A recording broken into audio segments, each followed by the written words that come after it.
Bon vesprà a tots. Bueno, jo no sabia que això anava dedicat més als xiquets, entonces em van dir que preparara qualsevol cosa d'alguna història del poble, però, clar, tot el que ha preparat és més que res per gent major. Entonces, la majoria que esteu així encara no havíeu nascut. Tot el que està ahí, la majoria encara no havia nascut, i molts i altres havíem acabat de néixer, com aquell que diu.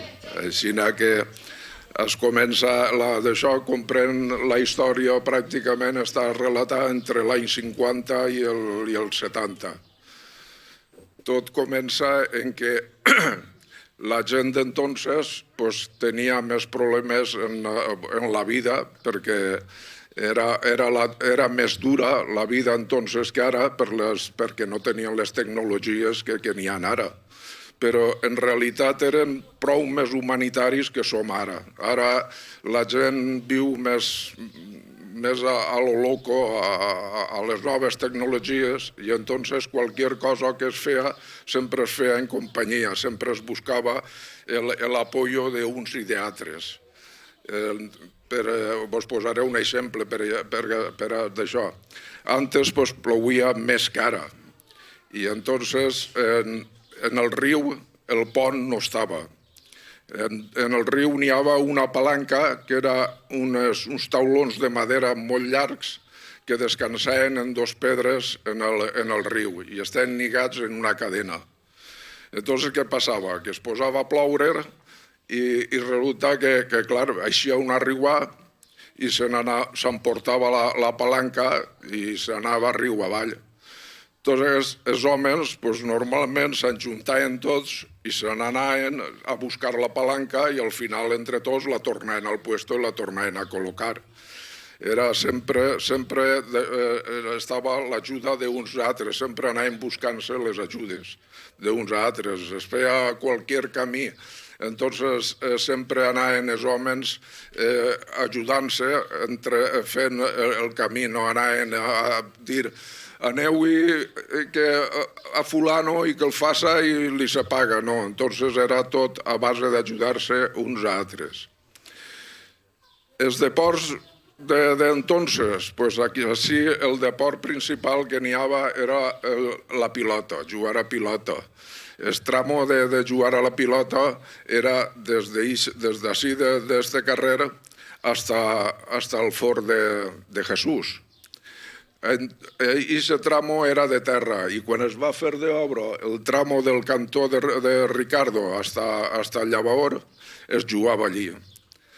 Entonces resulta que antes, claro, també es treballava dissabtes i es treballava sempre. L'únic dia que n'hi havia festa per l'esprà, com aquell que diu, era els diumenges. Els diumenges per l'esprà es feien les partides de pilota. Ahir la gent es posava, els més vells i més d'això, es posaven a les puntes i es jugava a pilota. Resulta que, clar, així hi havia entonces persones molt, n'hi havia pilotaris molt bons, com era Ismael, estava Tonín, després també estava el Blanco, estava Vicent, en fi, n'hi havia molts bons jugadors de pilota en aquell entonces. I així ja d'això es feien unes partides tremendes. El passaven la vesprà ahir i d'això. Per la nit, normalment els homes més vells s'enjuntaven, entonces no n'hi havia bar, estava el que diem la tenda, que era del pare d'Ismael, i estava en el que era l'Ajuntament Nou. Ahir es reunien, es posaven a jugar a la mossa, es posaven a jugar al truc i així anaven passant. Els xavals, normalment, nosaltres també ens agradava jugar a pilota, però resulta que quan no tenien diners per didals, es comencem a jugar a pilota i acabàvem amb les mans fetes pols. Així que la vida va anar transcorrint. D'això va aparèixer, entonces no n'hi havia televisió, els partits de futbol soles es sentien en la ràdio i la gent, com ha dit antes, l'única d'això era els partits de pilota, el que n'hi havia entonces. A partir del 62 o per ahí vas començar a aparèixer ja a la tele. Així, entonces es va fer, el pare de Salvador va muntar un bar i ja va posar una tele, ja s'anava a la tele. Quan va tancar Issa, entonces vas començar, Pepe Manga va posar l'altre bar i, en fi, ahir ja es comença la cosa. Els dissabtes ahir s'amuntonàvem tots a veure la tele, els programes de la tele i, en fi, anàvem passant la vida fins que al final ja van començar tots a tindre tele, a anar d'això, i la gent ja anava quedant-se en casa i, clar, al bar anava a fer la partideta, a prendre's el cafenet i d'això. Així que Issa va ser la part més fotuda d'entonces.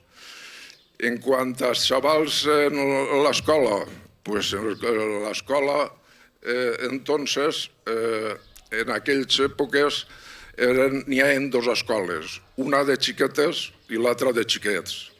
L'escola de xiquets estava en el que és ara la casa de Maribel i l'escola de xiquetes estava en el que és la cotxera de Salvador.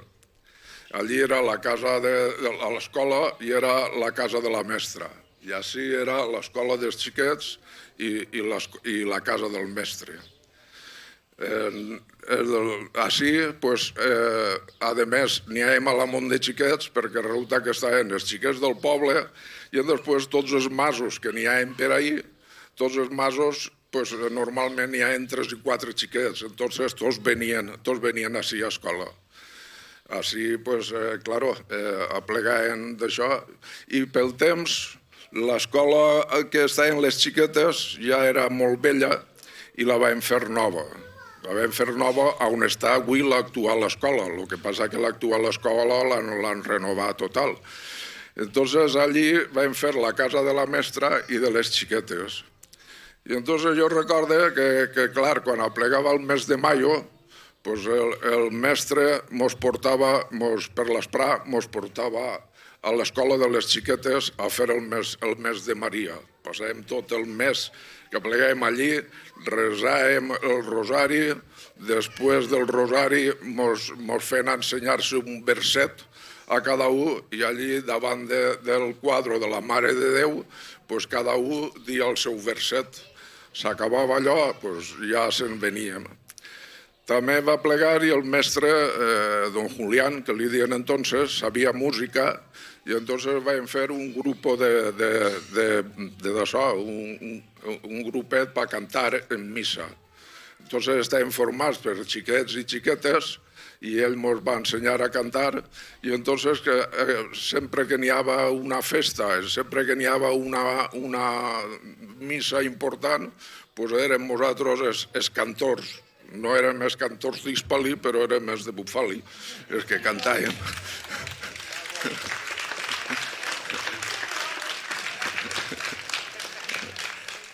Així que vam d'això. I anàvem, ahir d'això, la vida va anar passant. Quan vam acabar de l'escola, resulta que, clar, ja cada un uns van començar a treballar en les fàbriques, altres es van d'això, alguns se'n van anar a estudiar, altres vam estar uns anys per ahir treballant o en casa o en les fàbriques i al final vam pensar que era millor anar-se'n a estudiar i se'n vam anar a estudiar i així no vam transcorrir fins, com aquell que diu, fins a plegar a lo que és la mili. Quan ja a partir d'ahir ja normalment ja aneu coneguent tota la majoria de la història d'això. L'altra cosa que volia explicar-vos un poc eren les festes. Les festes tradicionals d'ací, les més importants, eren les festes de Sant Antoni. Les festes de Sant Antoni sempre han hagut 10 festers I normalment estaven formats per 10 solters i 10 casats. I això és el que passa, i entonces les festes es feien de vendre loteria i de les ganàncies de la loteria. Depèn la que vengueres, es feien unes festes bones o es feien unes festes roïns. Però la venda de la loteria era sempre anar a altres pobles. I els pobles principals que anàvem, que sempre veníem, era Montaverner, Olleria i Alfarcí. Ahir sempre que anàvem, sempre veníem loteria perquè diuen que érem molt honrats, perquè sempre que tocava tornar els diners o peseta per d'això, sempre anàvem i pagàvem. I entonces no teníem problema. Ara, normalment, és com aquell que diu tot l'any anant quasi tots els diumenges a vendre loteria als pobles. I entonces aplegaves i es fes les festes. Entonces, Sant Antoni, com ha dit antes, eren 10 festers, 5 casats i 5 solters. I normalment es començaven a plegar d'això de la foguera i normalment, quan no n'hi havia vehicles ni hi havia res, tenien que portar la llenya, la portaven arrastrant o la portaven al llom i a voltes les soques, potser hi havia un carro com el tio Rafael, que carregaven en el carro i es portava. A partir d'això, del 65, ja es va portar en tractor, perquè Moran treballava en un tractor gran i entonces va vindre ell en el remolque i a partir d'ahir ja tots els anys ja es va començar a portar en el tractor, en el remolque.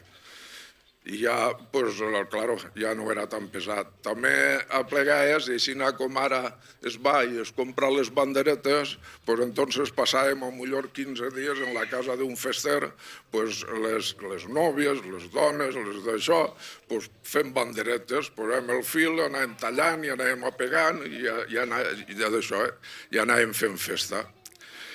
També la festa canviava un poc a ara, perquè entonces aplegaves i la foguera es muntava divendres, però com aquell que diu ja tard, així com ara la muntem pronta i fem el sopar i d'això, entonces no, es muntava i s'ha acabat. El dissabte, si els festers havien arreplegat diners, potser fent una cabalgateta de tirar caramelos i tirar d'això per l'esprà i després aplegava a l'hora de sopar, de cremar la foguera, es cremava la foguera i se n'anaven tots a sopar a casa. I a les 11, d'allà 10 o les 11, normalment n'hi havia ball. Normalment sempre n'hi havia un conjuntet, un conjunt que normalment en aquell entonces eren de 4 o 5 persones les que estaven allí. Com feia fred, clar, anàvem d'això i tenien que estar en un local. Normalment el local que agarràvem era la Casa Margarita, que és el que és ara la Casa Cultura, o també la Sarga de Raül, ahí d'això. I entonces allí es feia el ball. Entonces el ballar era algo distinto a lo que es balla antes. Entonces es ballava com la cançó de Sergio Dalma, Bailar Pegados. Ara ja no, això pareix que ja no existisca, però en fi, la vida va canviant a poc. Normalment s'acabava ahir i a la Sant Demà tenies missa, sermó, i si n'hi havia diners es feia una mascletà. Jo sempre he conegut en aquell entonces que la mascletà era sagrada en el poble, quan d'això. I després, per l'esprà, estava la professor i per la nit, altra volta, havia ball. Ball fins a quina hora. I l'altre d'això era que el dilluns s'aplegava i es feia la pericana, el que passa que no era la pericana com ara, era la pericana pa homes, exacto. Era la pericana pa homes. Les dones no d'això. Les dones anaven a fer-la, però no... però se n'anaven.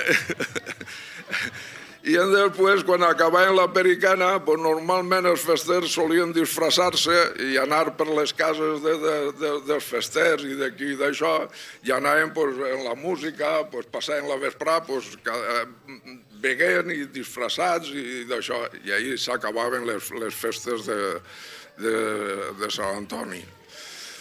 L'altra festa, que era la patronal, en aquell entonces tenia molt poca importància. Pràcticament, jo la veritat és que no la recordava fer quasi mai, sinó de no haver festers, no es feia.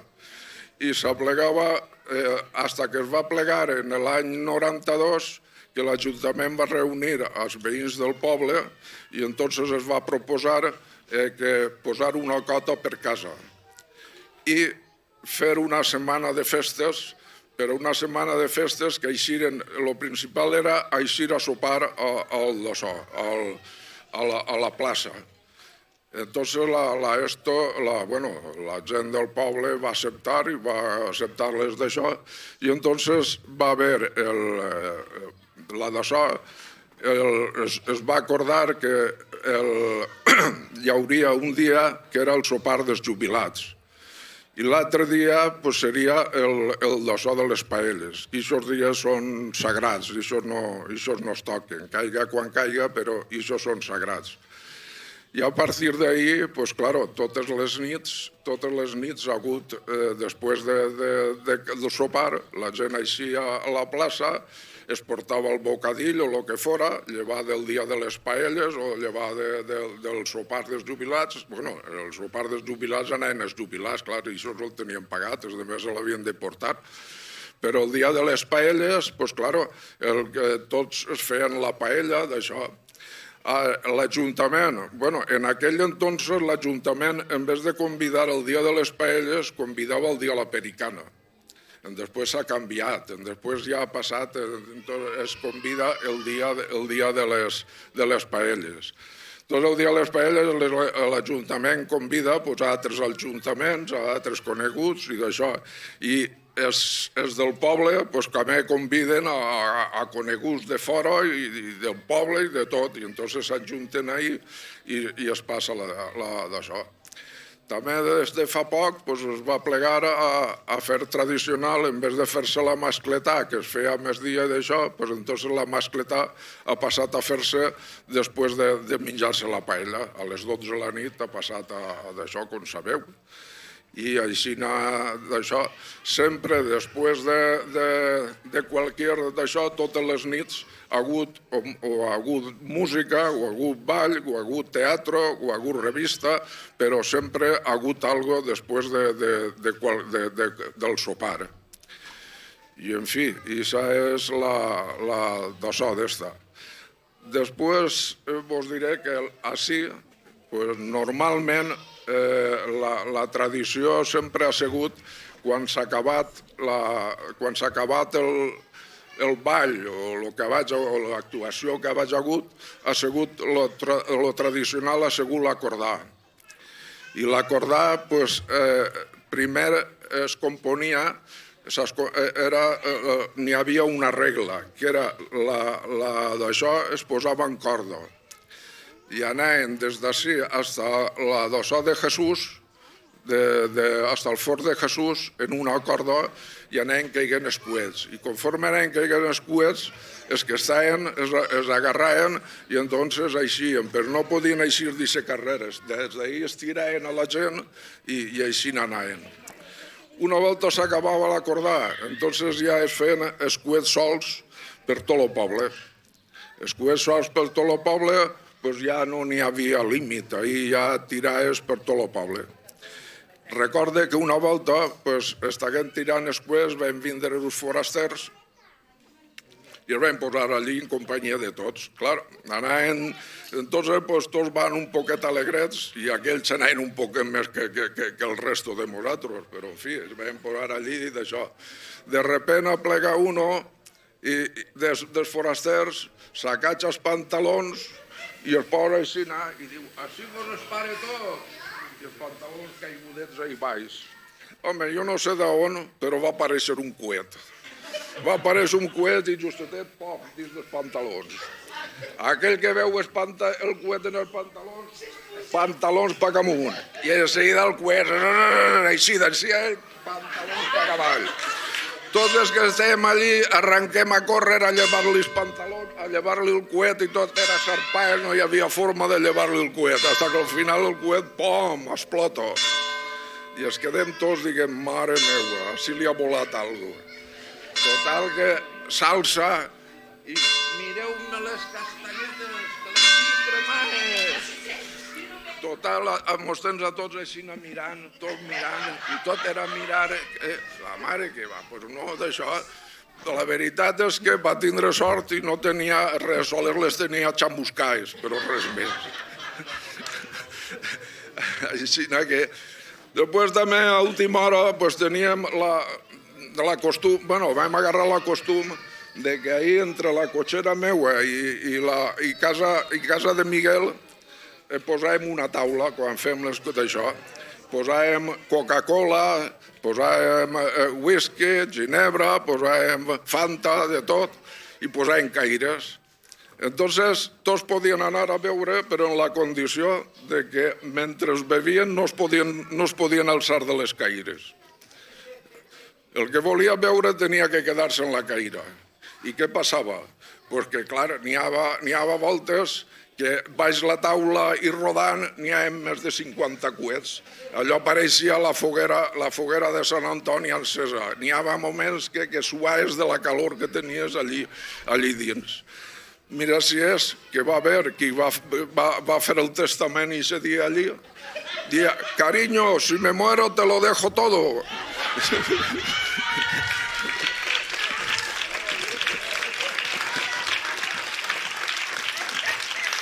I pràcticament n'hi ha moltes coses més que contar, però jo no vull cansar-vos perquè ja m'ha estat prou de rato.